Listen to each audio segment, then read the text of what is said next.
Now, the redevelopment of the General Hospital is 20% complete. The Minister of Health, Bernard Okoboy, during a tour of the project site, reiterated government's commitment to ensuring construction is completed within the 28-month period. The facility was pulled down in July 2020 due to the poor state of its infrastructure.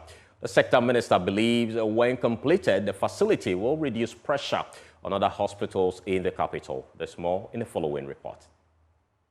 In July 2020, the old General Hospital was demolished due to several structural defects reported by the hospital's management.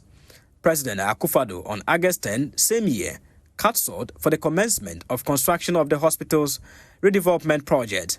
The commencement, however, delayed due to challenges in fundraising for the project. The Minister for Health, Dr. Bernard Okoboy, says government is committed to the construction of the hospital. Once we are done, obviously, we will get all these services. And it will take pressure off some of the facilities in the Greater Accra region. Accra's population is going up. So, to be very honest with you, if you were looking at only last population, we wouldn't have built this size of a hospital. But the idea is to make sure that this facility comes to augment services, general health services, both primary and possibly the next stage, because we said it's even above a district hospital, but not at the level of, let's say, a teaching hospital. And so that is the message. This will help to take pressure off police hospital and at least Kolebu teaching hospital as well. And that's why government has gone out of its way to show that the project itself, if the loans disbursement is becoming an issue. And please, again, that will be my last comment. Action is more powerful than words. We want it to come off beyond the wall so that the community will come along with you. And so we are committed. We'll make sure that they get the support, the releases to be on the project. Within the 28-month period, they started in January. So from January to now, we've had some number of months gone already. My prayer is that I'll be part of the commissioning of this project, and all of us should monitor it keenly. Resident Project Coordinator Richard Dade says the project is 20% complete and they are working hard to meet the 28 months completion target. First, we have 28 months within which to complete the project. And for now, the contractor is on track with his program of works. Number two, so far the structural works that have been done so far is at the level of 20%. So that's where we are, and it's on track. Well, the government is funding this 100%. And with the experience we got from the first certificate that was paid, the contract was paid within time. So we conclude that the funds are available for the completion of the project. Now, the Ghana Integrity Initiative, GII, has criticized the government for its inadequate efforts to combat illegal mining, known locally as galamsey. GII's Executive Director, Marietta, has expressed deep concern over the ongoing environmental destruction and social disruption caused by the canker.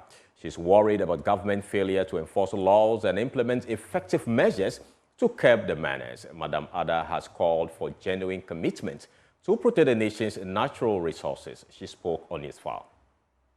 So with Galamstop, with all the other policy initiatives that were put in place by government and also the various joint groupings to ensure that we fight this menace of galamsey, already showed signs of policy failure from inception.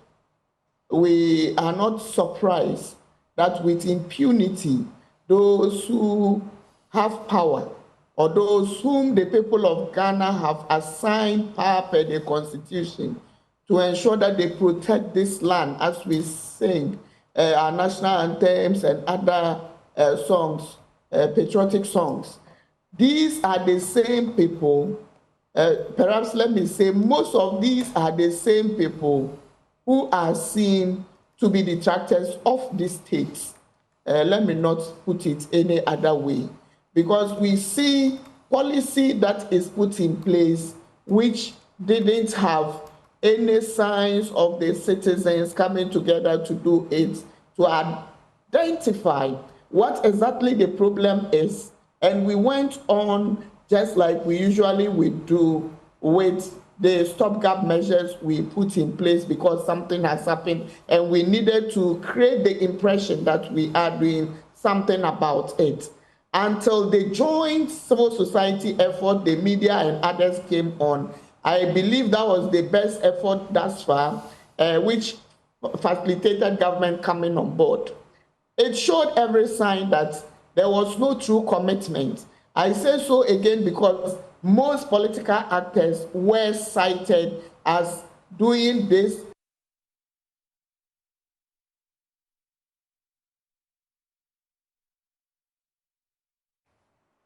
Now, as Hajj pilgrims climax activities in Mecca today, the former Deputy Chief Executive Officer of Maslok, Mustafa Batalima Abubakar, has warned that the current Hajj board risks running down Hajj operations in Ghana with the implementation of what he describes as exorbitant charges. The charges, which have seen more than 500% increase, have left thousands of Ghanaian pilgrims with no option but to embark on the pilgrimage through alternative routes instead of going through the Hajj board.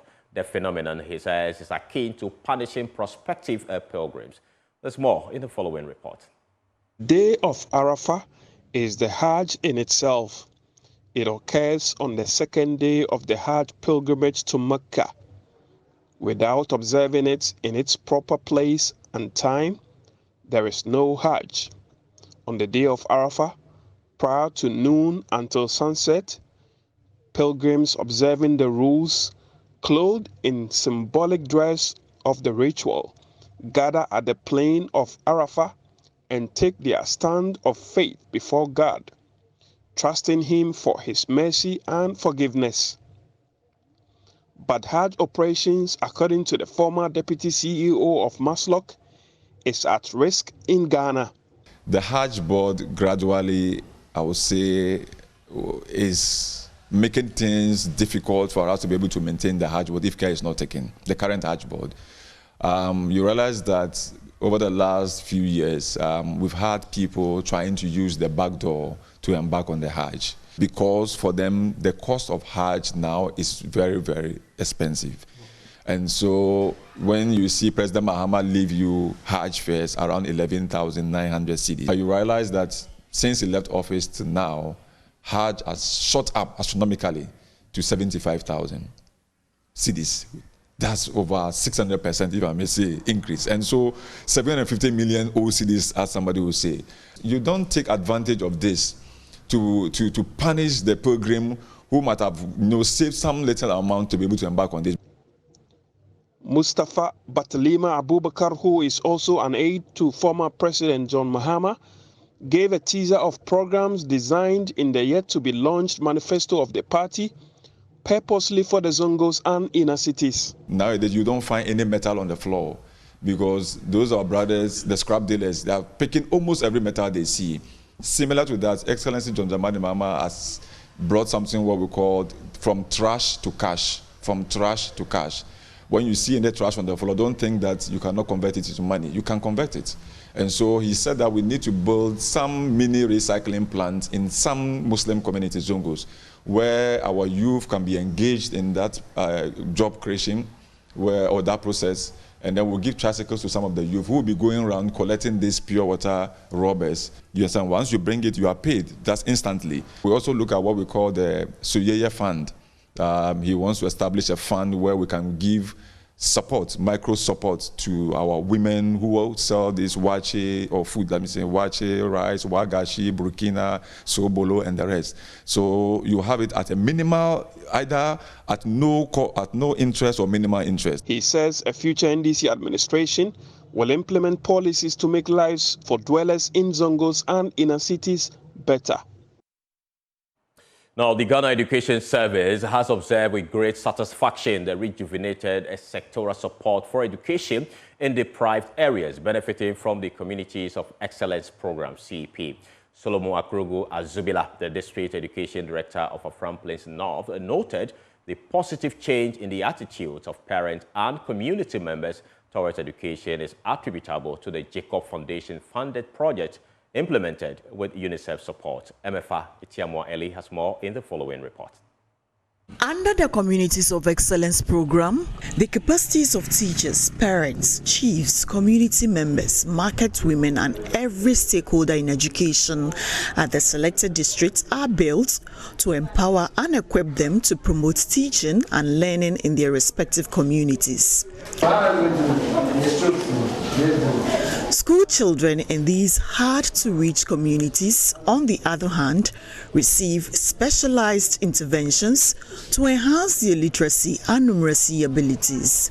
The program also provides opportunities for school dropouts and children who have never had access to education to learn basic reading and writing skills, even in their mother tongue.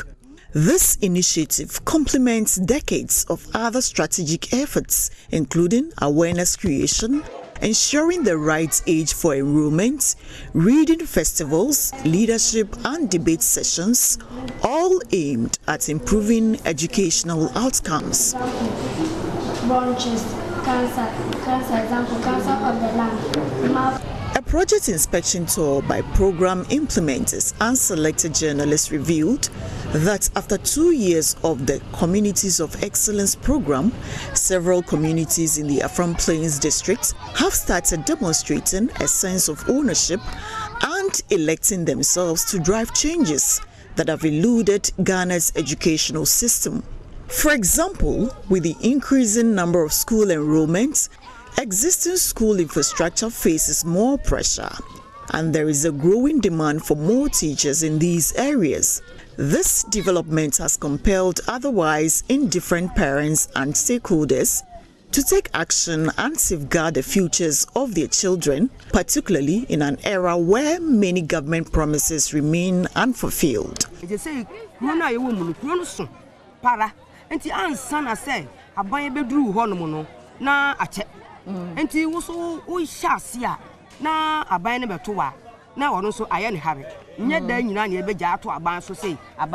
Beyond enrolling their children in school, parents have availed themselves for training and awareness sessions facilitated by the Ghana Education Service with UNICEF support funded by the Jacobs Foundation. These trainings aim to help parents and community members better understand their roles and responsibilities towards their children's educational development and the importance of fulfilling these tasks.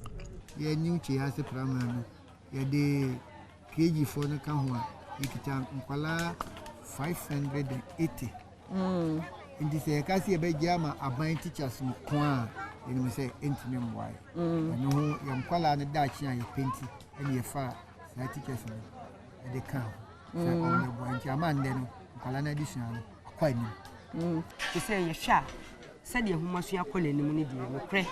Nasa was what you want, wow. I just said that you buy a mobile.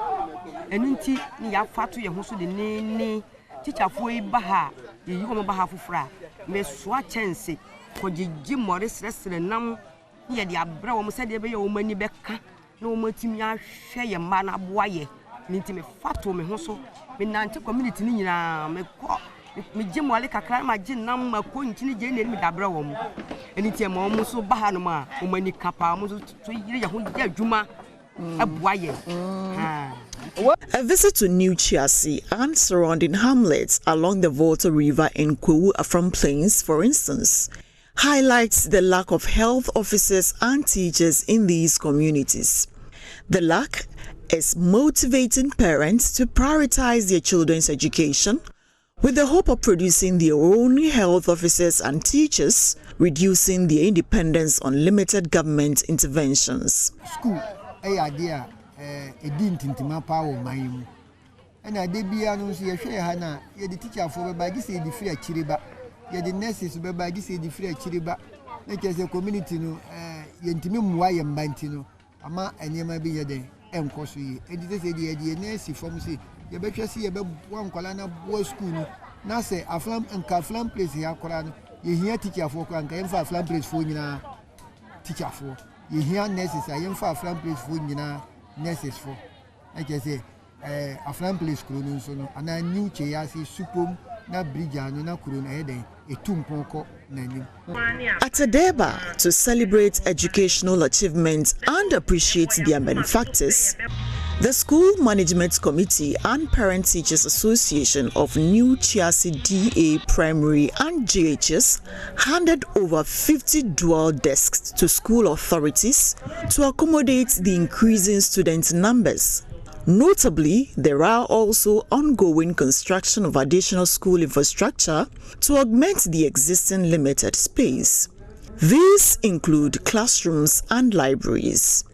Mary Siedu is a member of the New Chiasi School Management Committee.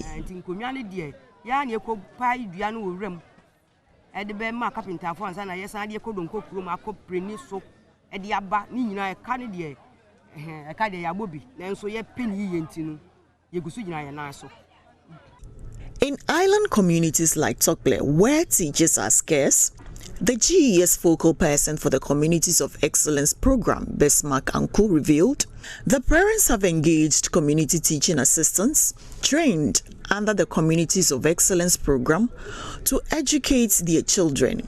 They have also mobilized to support these assistants with regular monthly stipends. There's this interesting story about one school on the island, Tokle DA Primary School. There was a box placed in the chief's house, chairs hanged, and whatever you have on any day, pass there and drop it in it as in cedis, yes, cash. And they do this and they get good amount of money. They use it to support when teachers are coming for materials from the office, they are coming for meetings, then they support the teachers at least to remit their expenses. Teacher for no I and your community no. If you say you're more free, I will senior higher. Omanyanya into a so. May the Abubakar University and I say Obako teachers training. But you're sure only you good. And you know money on from the Casa say. Ansana is school be 2 pounds. This is a teacher for. And you be here, San Corana, Oma boy. Na yape bibi kakran side at home bottom. And you know kind of what you say.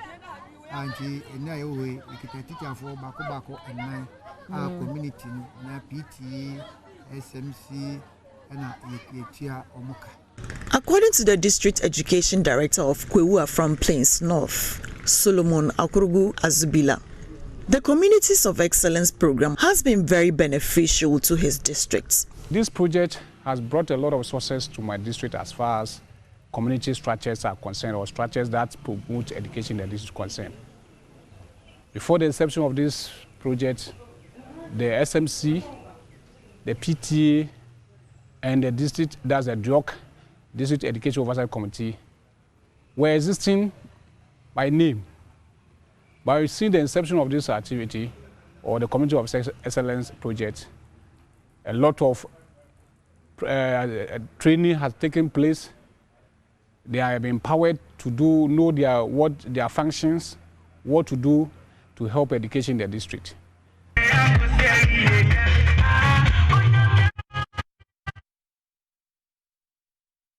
Let's now shift our attention to health, where the Director of Traditional and Alternative Medicine at the Ministry of Health, Dr. Anastasia Yurinchi, has called for the promotion of traditional and herbal medicines from faith-based to evidence-based practices. Now, speaking at the opening of the Executive Prostate and Herbal Center in Accra, she urged the government to invest in and regulate these practices to ensure their efficacy and build public trust. Herbal Center, a part of Ghana Herb Therapeutics, a leading herbal pharmaceutical producer in Ghana, offers products like Ghana Balm, Prostajoy, MC 500 Ghanaman, and Crypto 400. The facility in Medina includes consulting rooms, a modern laboratory, ultrasound departments, a dispensary, OPD, administrative offices, and an IT desk. Its vision is to provide accessible and affordable herbal medicine while adhering to WHO standards. At the opening ceremony, Dr. Anastasia Yurinchi, Director of Traditional and Alternative Medicine at the Ministry of Health, emphasized the need for evidence-based promotion of herbal treatments. The Orthodox, either sooner or later, will give you some unwanted side effects. This is something that we don't have to argue about. It's a known history. So for us, traditional medicine, I think we have lost a heritage, which over the years, all governments, successive governments, including our current government, are seeking to redress, are seeking to promote traditional and alternative medicine. The olden days, they didn't add science. They were believing based on faith-based. We were believing on histories. We were believing on testimonies. But now we live in an evidence-based era where people need to see evidence that, yes, you are telling me herbal medicines work. What and what do they do? And when I take, what are the expectations that I should expect? So the evidence is there. And now, like I told you, the government is throwing his weight so much on the development of herbal medicine. CEO and manager of the Executive Prostate and Herbal Center, Dr. Nutifafa Techi, has also urged herbal medicine producers to add value and empirical evidence to their products to overcome doubts about traditional and herbal medicines. Our doctors, our pharmacists, doctors ones, were trained with big pharma. They were trained with big pharma drugs. So that's what they know. All the evidence, the research that they've been doing are all with the big pharma drugs. Okay? Herbal medicines, most of them in our part of the world doesn't have empirical evidence to its safety, its efficacy, and its quality. We don't have it. So before we can erode that skepticism about herbal medicine, we need to add empirical evidence, which is expensive to do. But those of us who are doing it, Ghanaians need to accept us. The doctors, the pharmacists need to accept our medication, because Prostajoy, Say 500, Ghana Man, and all our drugs they have a lot of empirical data, scientific research data to back the claims. Located on the UPSA Road in Medina, the Executive Prostate and Herbal Center offers services for prostate diseases, general OPD cases, lab scan services, infertility treatment, and many more. Some stakeholders within the information technology space are calling for more innovative technologies within Ghana's services sector. According to a component manager at GIZ Ghana, Emmanuel Mumuni, this will ensure efficiency and sustainability to increase productivity. He spoke to Joy Business at the launch of the Ghana Digital and Innovation Week.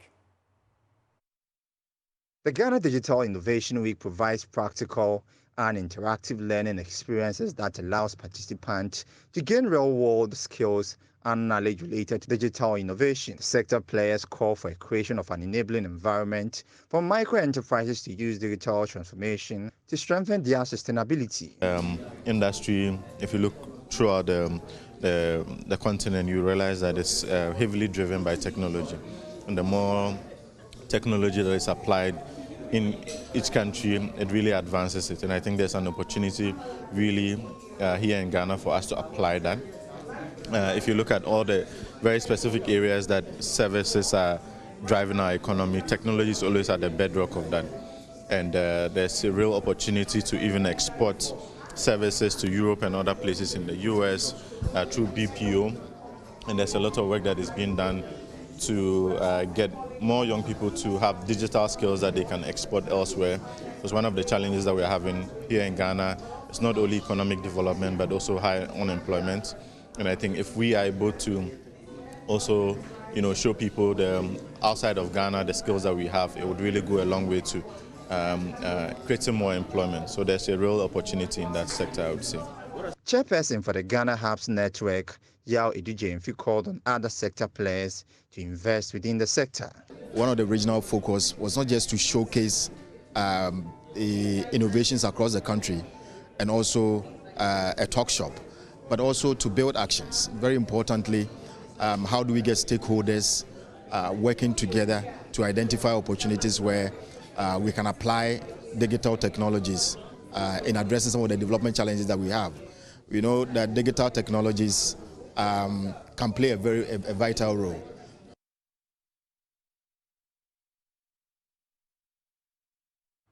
Human resource professionals in Ghana have been urged to align HR hybrid working plan with organizational corporate plan. According to President of the Chartered Institute of Human Resource Management, Dr. Edward Kwapon, hybrid work regimes boost productivity and aid in the well-being of workers. He made these assertions after a visit to introduce the Institute's newly appointed Chief Executive Officer to the Minister of Education. The Ghana Digital Innovation Week provides practical and interactive learning experience. Leading the delegation of HR Council members to the Minister, the President of the Chartered Institute of Human Resource Management, Dr. Edward Kwapon, said the visit was essential to deepen the relationship between the Institute and the Minister. We recall your invitation to us last year, specifically in September, to announce your intention to collaborate with our institute and other stakeholders to roll out a program aimed at producing graduates with employable skills. At that meeting, you indicated the difficulty facing fresh graduates who are unable to find jobs because of their inability to demonstrate practical skills and applied knowledge, as they tend to be predominantly academic. It is trite knowledge that academic credentials without practice is lame, just as raw and crude practice without academic background is equally lame. We need both to realize the goals of every human endeavor. Minister for Education Dr. Yawose Educhum expressed appreciation for the visit and said human resource management is a key area for the transformation for the country to maximize productivity. We have districts, every one of them has HR officers. I have agencies at our ministry, over 22 of them. Everybody has an HR officer.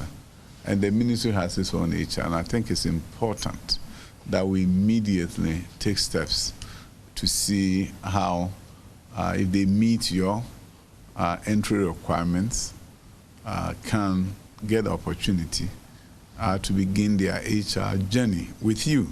And for those who are in the middle of it, their practice can be perfected. The new Chief Executive Officer of the Chartered Institute of Human Resource Management, Dr. Francis Eduku, thanked the Minister for the meeting and assured that he would work closely with the Ministry to enhance the competencies of the HR officers through continuous professional development and HR offerings. I would like to collaborate with the universities so that we can bridge the gap between academia and practice. You know, more often than not, what I say is that academia, you teach the theory of the theory of the field, but we also teach the practice of the theory. So if we don't do that collaboration, there will be a gap. Then once the student finishes, he doesn't have the requisite skill to transition into industry, and that's why we have a lot of problems in this country, because that bridge has not been properly fixed.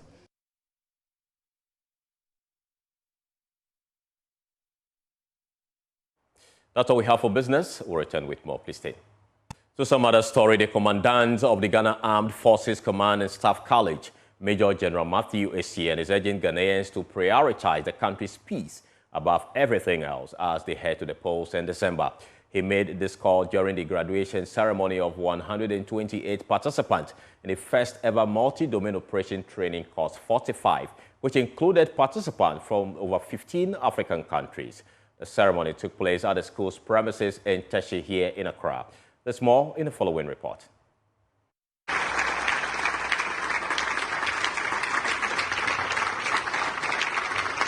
It was a moment of excitement as the over 128 participants in the multi-domain operations, MDOs and Future of Wars Course 45 at the Ghana Armed Forces Command and Staff College, GAFC, received their certificates from the commandant after 3 weeks of intensive training. Speaking to the press on the sidelines, Commandant of GAFC, Major General Matthew Essien, expressed optimism that the knowledge gained will enhance military-civilian collaboration to ensure the country's peace and security. It's important that we understand partnerships, we understand collaborativeness, we also understand that teamwork is critical in everything that we do. The military alone cannot do it all. The threats we face, like we have been taught, is multifaceted, and therefore it is all hands on deck. And therefore the media has a role to play, the military has a role to play, the other security agencies have a role to play, even the populace, the civil populace of Ghana have a role to play. And therefore I expect you to ensure that the skills acquired, the knowledge acquired is put to use in your various organizations, thereby ensuring the safety and security of our dear country, Ghana. Major General Matthew Essien further urged Ghanaians to prioritize the country's peace above everything else as they head to the polls in December. I think Ghana has done well during each of the election processes. The security services, the media, and the populace have done well, comported themselves very well. My only advice to all of us is that elections are just to select leaders. It is not war, but to select people who will lead us and ensure that the mission of this nation is fulfilled. And therefore, come elections, we should go peacefully, cast our ballots, and let the rest of the other organizations whose responsibility it is to count and declare elections, they do it. This should be a peaceful exercise, and I'm hoping that it will be a peaceful exercise this time around. Let Ghana win. Some participants unable to contain their joy shared their experiences and major takeaways from the course. It's been a very interesting course so far. It's been an eye-opener actually. I didn't really think of this relating to my field, but since we went through all the lectures and all, I know how important the multi-domain operation is related to health. I know that we are able to, help the soldiers in terms of their psychological health and also their physical injuries as well. And so it's been a very interesting journey. What I see as a financial worker, what I see is an opportunity for most of the youth and the country. Because when you look at the cyber domain operations and you look at space and any media perspectives, it's going to boost Ghana's economy. One, when youths go into information technology studies, it's going to really help the youth and the Ghana Armed Forces overall. Basically, this MDL has taught us that future wars are changing. Future wars are becoming more sophisticated. Crime is becoming more sophisticated. So we need to work in sync. I have come to understand that before the military go to war, they actually plan, and it's not easy. I had a first-hand exercise. I joined them. It was like a 2-3 day journey. It was not easy at all. In fact, I'm not a military woman, but I went through a semi-exercise, which was, I would say, was tough, but it was worth it because I have transformed. I'm not the same way anymore. I'm more organized. You're a semi-military. I am a semi. The maiden multi-domain operation course, the first of its kind in Africa, brought together senior military officers from over 15 African countries, along with participants from allied security organizations and the media. They were trained in analyzing operational design, considerations for multi-domain operations, joint operations, environmental assessment, and design conceptualization, among other topics. Course 45 has taught all participants that the future worlds are not going to be the same. The future wars are going to involve everyone from the media to the ordinary citizens. That's the key lesson all the participants have been picking away from the Ghana Armed Forces Staff and Command College here in Teshi. Reporting from the school, my name is Carlos Caloni for joining us. Now to some international news. The African National Congress, ANC, has in an unprecedented move formed what it calls Government of National Unity, GNU, with its main rival, the Democratic Alliance. Julius Malema's Economic Freedom Fighters, EFF, and Jacob Zuma's MK party are, however, not part of the new government. The National Assembly of South Africa elected Cyril Ramaphosa as president-elect during its first sitting of the 7th Parliament. Ramaphosa, re-elected for a second term, won 283 votes against his main contender, Julius Malema's 44. Per the Constitution of National Assembly, must elect a president from its members at its first sitting. The elected president ceases to be an assembly member and must assume office within 5 days by swearing or affirming allegiance to the Republic and the Constitution. The inauguration ceremony is expected to be held in Pretoria within 5 days of the election. Following the oath, the president will form a cabinet and convene a joint sitting of the National Assembly and the National Council of Provinces for the opening of Parliament Address, OPA. Now let's delve deeper into this development. Connecting live from South Africa is Tendai Mbanje. He is a political analyst. Thank you so much for joining us here on Joy News. How have South Africans been reacting to this unprecedented move where we are seeing the ANC joining forces with its biggest rival, DA, in this government formation? Thank you, Carlos, and good afternoon to your viewers. I think there are mixed feelings among South African citizens around the new development. It also depends who are they and where they stand in terms of social status in the society, in terms of their needs and so forth. So for those who have been calling for economic transformation, for those citizens who have been looking forward to have the country transformed, the wealth shared and so forth, they feel like this process will not bring about the required economic transformation in the Republic. Hence, the political parties such as the EFF and the MK have taken a stance, and they have not been part of this process. Now, is there a fear, the general fear among the population of South Africans that the country is likely to drift back to the days of apartheid, based on what you're picking up? Indeed, what we notice is that if you read up the manifestos of political parties of the ANC and the Democratic Alliance, if you also read about their policies and so forth, they are quite divergent. They are too different. So there is a fear that there will be some compromise in terms of how the ANC will go about this, thereby regressing the gains that have been made. And since the country's got its democracy in 1994.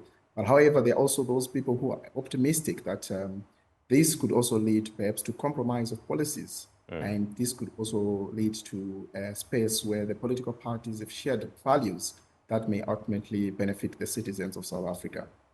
So some also believe that, like you rightly said, this is going to put some pressure on the ANC to deliver this time. You are a political analyst. Is it a view you share? Indeed, I mean, there have been issues around corruption, issues around service delivery, around where ANC in ANC strongholds. There's been issues around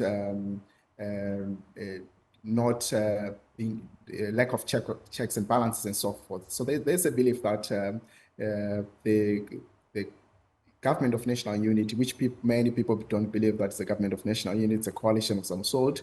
They believe that they could perhaps bring checks and balances and minimize issues of corruption and so forth. So if you are to look at the balance of scale, I think there are both gains and losses in the process.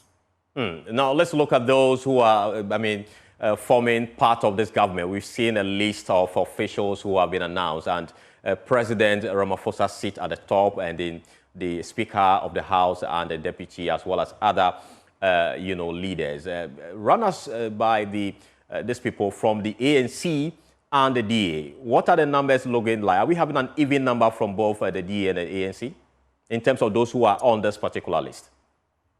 Also, what we see is that on top we have the president who's coming from the ANC, we have the Speaker of Parliament who's coming from the ANC, and we have Deputy Speaker who's coming from the Democratic Alliance, the DA, and we have various premiers from the ANC, and we have one premier of KZN who's from IFB, and also we have premier of Western Cape who's from the Democratic Alliance. So far in terms of senior leadership that has been elected, we do not see much of it's still ANC dominated, as it were. Now, we're not seeing the MK party on this coalition government as well as the EFF. How much of a concern is it for the country's unity going forward? And from where you sit, what chances or what are the opportunities for the government to be able to bring these two parties on board? That is, if they are even willing to join at all. What do they need to do? So there are two ways to look at this. I think the ANC have been open to say it has shown signs of being very democratic. Even smaller parties that had insignificant numbers have been invited to be on board. I think in a democracy as such is commended. And I think it's a lesson for also African countries that still have liberation movements that are still holding on to power, that power sharing is a good thing. Then the second thing, what we see is that for effective governance, all hands on deck is a good policy. I think the ANC should have tried or should continue to try to be more inclusive. I do not think that the numbers that the EFF and the MK have at this stage could just be overlooked and they go ahead forming this government without these parties.